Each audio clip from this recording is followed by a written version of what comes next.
అనుకుంటున్నావని నేను అడుగుతా ఉన్నా పవన్ కళ్యాణ్ గారిని. ఇక రెండో విషయం, పవన్ కళ్యాణ్ గారు మాట్లాడలేదంటే వదిలేయండి. జగన్మోహన్ రెడ్డి గారండి, క్రైస్తవులందరూ బాగా ఇష్టపడతారండి జగన్మోహన్ రెడ్డి గారిని. జగన్మోహన్ రెడ్డి గారు వ్యక్తిగతంగా ఆయనకు వచ్చిన ఇమేజ్ కాదు అది. రాజశేఖర్ రెడ్డి గారు ఏకైక కొడుకు కావడం, రాజశేఖర్ రెడ్డి గారు దుర్మరణం చెందటం, ఆ విధంగా ఆయన ప్రజల్లో సానుభూతిని తీసుకున్నాడు, వారసత్వాన్ని లెగసీని తీసుకున్నాడు. ఆయన అనేక సార్లు చెప్పాడు, మీరు వినే ఉంటారు, నేను ఒక క్రైస్తవుణ్ణి, నేను బైబిల్ని నమ్ముతాను, నేను 4 గోడల మధ్య ప్రార్థన చేసుకుంటాను, మా అమ్మ ఒక క్రైస్తవురాలు అని అనేక సందర్భాల్లో చెప్పారు. నేను ఆయన ఏమడుగుతున్నానంటే, మీరు ఒక మాజీ ముఖ్యమంత్రి, మీరు ఒక పార్టీ అధ్యక్షులు, 5 సంవత్సరాలు ముఖ్యమంత్రిగా పనిచేసినటువంటి వ్యక్తి మీరు ఏ క్రిస్టియన్ కమ్యూనిటీని, ఏ క్రిస్టియన్ రిలీజియన్ ఓన్ చేసుకుని అనేక సందర్భాల్లో సుమారు అండి, మీరు నమ్మండి, 1,60,00,000 అనధికారిక ఓటింగ్ ఉంది ఆంధ్రాలో క్రిస్టియన్స్ ది. 1,60,00,000 అనధికారిక ఓటింగ్. సర్టిఫికెట్స్ లో చాలా మంది హిందువులుగానే ఉన్నారు, కానీ వాస్తవంగా వాళ్ళు క్రిస్టియన్స్ గా ఉంటారు. చాలా మంది అనుకుంటారు మానవాదికులు మాత్రమే క్రిస్టియన్స్ అనుకుంటారు, అది తప్పండి. బీసీల్లో క్రిస్టియన్స్ ఉన్నారు, ఎస్టీలో క్రిస్టియన్స్ ఉన్నారు, కమ్మల్లో క్రిస్టియన్స్ ఉన్నారు, రెడ్లలో క్రిస్టియన్స్ ఉన్నారు, వెలమల్లో క్రిస్టియన్స్ ఉన్నారు, రిలీజియన్ పరంగా అనేక కులాల్లో క్రిస్టియన్స్ ఉన్నారు. వీళ్ళందరూ కూడా జగన్మోహన్ రెడ్డి గారిని ఎవరేమనుకున్నా మావాడు అనుకొని పల్లకిలో తీసుకుని వెళ్ళి ముఖ్యమంత్రి పదవిలో కూర్చోబెడితే, మణిపూర్ లో అంత పెద్ద విధ్వంసం జరిగినప్పుడు భారతీయ జనతా పార్టీకే మద్దతు పలికాడు తప్ప వ్యతిరేకంగా ఓటు వేయాల. అప్పుడే అందరి మనసు విరిగిపోయింది దాని మీద. కానీ తన సొంత రాష్ట్రంలో ఒక గొప్ప దైవజనుడు అనుమానాస్పద స్థితిలో చనిపోయి ఉంటే నోరు తెరచి ఇది హత్యనా, ఇది యాక్సిడెంట్నా, నా తోటి క్రైస్తవులు, నన్ను గెలిపించిన వారు, నాకు అండగా నిలబడిన వారంతా ఏడుస్తున్నారు, ఏడవడమే తప్ప ఏమీ చేయడం చేతగాని వాళ్ళు, నేను మాట్లాడాలని ఒక్క మాట అంటే ఒక్క మాట కూడా జగన్మోహన్ రెడ్డి మాట్లాడలేదండి. నేను అడిగాను జగన్మోహన్ రెడ్డి గారిని, కనీసం ఇది 2 రాష్ట్రాల సమస్య అయిపోయింది. ఆ మనిషి ఏమో తెలంగాణలో బ్రతికే మనిషి, చనిపోయిందేమో ఆంధ్రాలో చనిపోయాడు. తెలంగాణ ప్రాంతంలోనికి ఆయన శవాన్ని తీసుకుని వచ్చినప్పుడు నువ్వు పార్టీ అధ్యక్షుడిగా రాకపోతే రాకపోయినావు, మాజీ ముఖ్యమంత్రిగా రాకపోయినావు, కనీసం ఒక క్రైస్తవుడిగా ఆ ఇంటికి సానుభూతి తెలపడానికైనా రాలేకపోయావు, నీ కాళ్ళేమైపోయావు నేను అడుగుతా ఉన్నాయి వాళ్ళ జగన్మోహన్ రెడ్డి. నేను వాళ్ళు చెప్తా ఉన్నా, మాజీ ముఖ్యమంత్రి జగన్మోహన్ రెడ్డి గారు, వైఎస్ఆర్ కాంగ్రెస్ పార్టీ అధ్యక్షుడు జగన్మోహన్ రెడ్డి గారు, క్రైస్తవ దెబ్బలా ఉంటుందో చూపిస్తాను, కాసుకోండి, సవాల్ చేసి చెప్తా ఉన్నా జగన్మోహన్ రెడ్డికి.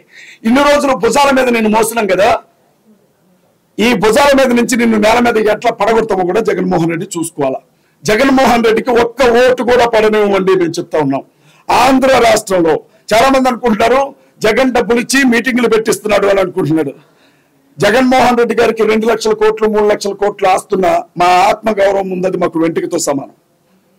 చేతులు చాపి వాళ్ళ దగ్గర వీళ్ళ దగ్గర డబ్బు తీసుకుని ఒక మనిషి చావుని ఉపయోగించుకోవాలనుకునే దుస్థితికి మేము ఇంకా దిగజారలేదు.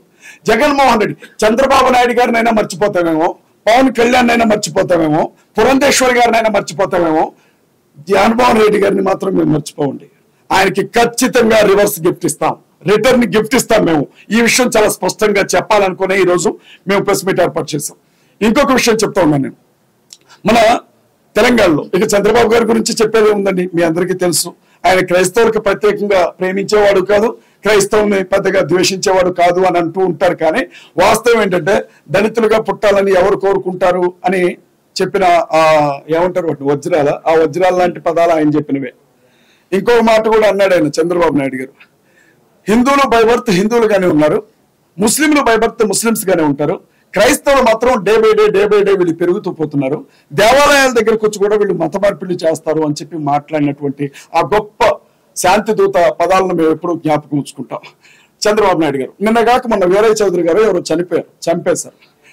చక్కగా చంద్రబాబు నాయుడు గారు వెళ్ళిపోయి ఆ ర్యాలీలో ముందు నడిచి అటొక ఫోటో ఇటొక ఫోటో పట్టుకొని నడిచిన ఆయన ఎప్పటి వరకు కనీసం ప్రవీణ్ పగడాల గారు చనిపోతే ఆ ఇంటికి మగదిక్కు లేదు, వెళ్ళి ఆ తల్లిని ఒక అన్న స్థానంలోనో తండ్రి స్థానంలోనో నిలబడి 4 ధైర్యం చెప్పే మాటలు చెప్పొద్దామని అనుకోలే.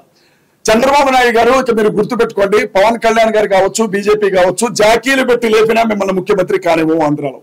నేను చాలా స్పష్టంగా చెప్తా ఉన్నా, క్రైస్తవులందరి తరపున చెప్తా ఉన్నా, నేను ఒంటరిగా చెప్పట్లా, క్రైస్తవులందరి గుండెల్లో ఉండే బాధను చెప్తా ఉన్నా. ఎన్ని జాకీలు పెట్టినా, ఎన్ని నినాదాలు చేసినా చంద్రబాబు నాయుడు గారు ఆంధ్ర రాష్ట్రంలో ముఖ్యమంత్రిగా ఉండడం ఇదే చివరిసారి. మీడియా మిత్రులకి మేము చెప్తా ఉన్నాం. రేవంత్ రెడ్డి గారండి ఈ మాట చెప్పిన తర్వాత నేను నెక్స్ట్ నా అరెస్ట్ దగ్గరికి కూడా వస్తాను. రేవంత్ రెడ్డి గారు మన చిలకూరు బాలాజీ టెంపుల్ చాలా ఫేమస్ కదండి, వేసాల దేవుడు అని అంటారు ఆయన.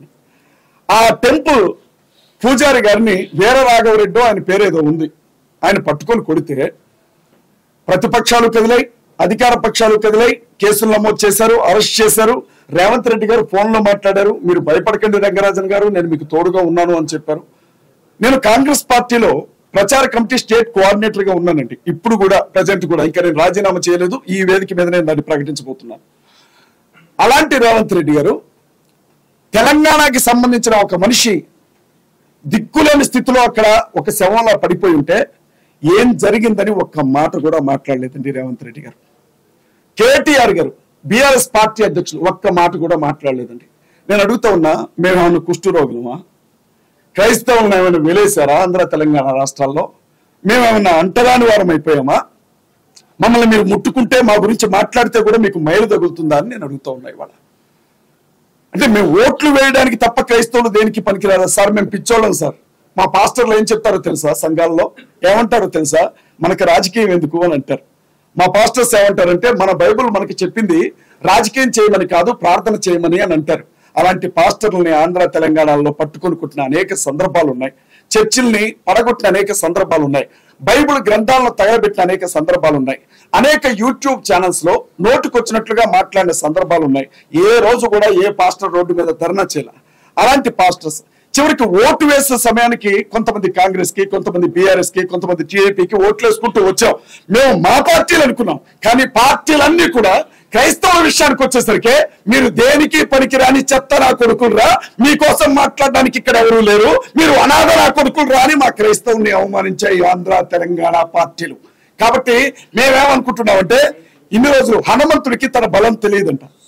హనుమంతుడిని ఎవరైనా పొగిడితేనే తన బలం ఏంటో తనకు తెలుస్తుందట. క్రైస్తవులు కూడా వాళ్ళ బలం ఏంటో వాళ్ళకి తెలియదు. అంబేద్కర్ గారు చెప్పారు, బాబాసాహెబ్ అంబేద్కర్, అధికారం కోసం పోరాన్ని ఏ జాతి కూడా మనుగడ సాగించలేదు అని.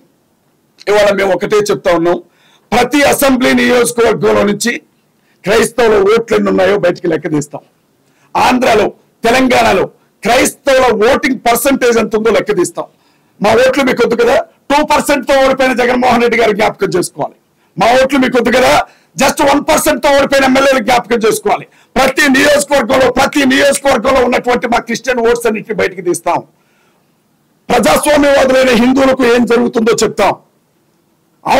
ఇప్పటికీ కూడా నోట్లో మూత్రాలు పోయబడుతూ అవమానించబడుతున్న దళితులకు ఏం జరుగుతుందో చెప్తాం. భారతదేశంలో పుట్టినంత మాత్రాన ఈ దేశ భక్తి ఉండదు, భారతదేశంలో పుట్టినంత మాత్రాన వీళ్ళు ఈ దేశ ప్రజలు కారు, వీళ్ళు ఎప్పుడు పాకిస్తాన్కే వస్తాదు పలుకుతారు అని మాట్లాడుతున్న ముస్లిం సహోదరులు కూడా కలుపుకుంటాం. రాబోయే ఎన్నికల్లో తప్పనిసరిగా మమ్మల్ని తొక్కి పట్టిన ఈ రాజకీయ పార్టీలను తొక్కి పట్టి నరం వేస్తాం. అది చెప్పడానికే ప్రెస్ మీట్ ఏర్పాటు చేస్తాం.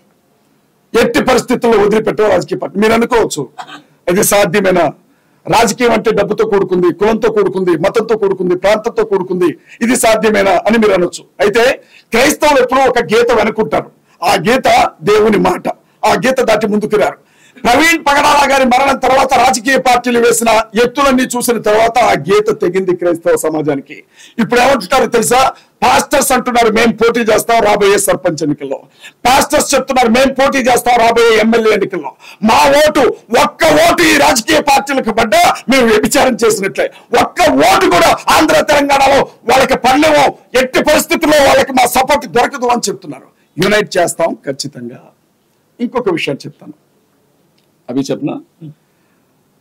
నన్ను అరెస్ట్ చేసిన విషయం మీ అందరికీ తెలుసు. మీకు చాలా అనుమానాలు ఉంటాయి, మీరు నన్ను చాలా ప్రశ్నలు అడుగుదామని ఫిక్స్ అయిపోయి ఉంటారు. ఆల్రెడీ మేనిఫెస్టో తయారై ఉంటుంది మీ దగ్గర, నాకు తెలుసు ఆ విషయం. నన్ను ఎందుకు అరెస్ట్ చేశారో చెప్తాను. ఫస్ట్ అరెస్ట్ చేయొచ్చో లేదో తర్వాత సంగతి. ఒక యూట్యూబ్ ఛానల్లో డిస్కషన్ జరుగుతుంది. రాధా మనోహర్ దాస్ అనే ఒక వ్యక్తి బైబిల్ గ్రంథాన్ని బొకరా బైబిల్ అన్నాడు. నేను ఈ పదాలు ఉపయోగించకూడదు, నన్ను క్షమించండి. అదే బైబిల్ గ్రంథాన్ని, అమ్మ ఆడబిడ్డలు ఉన్నారు నన్ను మన్నించండి, మీ బ్రదర్ అనుకోండి, లంజల పుస్తకం అన్నాడు బైబిల్ గ్రంథాన్ని. అదే బైబిల్ గ్రంథంలో ఉండే మరీని యేసుక్రీస్తు ప్రభు తల్లి వ్యభిచారం చేసి కన్న